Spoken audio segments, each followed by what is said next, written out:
बऱ्यो संवयो. बऱ्यो संवयो म्हणल्यार आमी दर दिसा करतात त्यो ल्हान ल्हान करण्यो. ह्यो करण्यो आमचें जिवीत बरें आनी सुडसुडीत करतात. दांत घासप, बेगीन न्हीद घेवप, निरोगी जेवण खावप, हेरां कडेन दयाळपणान वागप ह्यो सगळ्यो बऱ्यो संवयो. त्यो आमकां भलायकेन सुखी आनी फळादीक रावपाक आदार करता. जेन्ना आमी बऱ्यो संवयो पाळटात तेन्ना आमी चड जापसालदार जातात.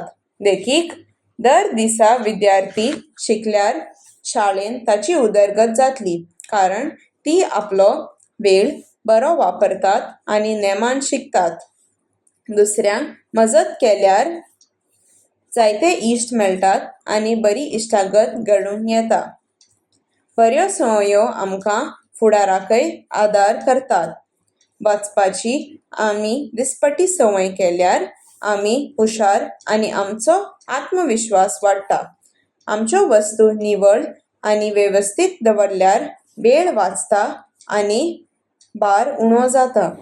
निमाणें सांगपाचें जाल्यार बऱ्यो संवयो ल्हान दिसूं येता, पूण त्यो खूब बळिश्ट आसता आनी आमचो फुडार आकारता आनी आमकां बरे मनीस जावंक आदार दिता.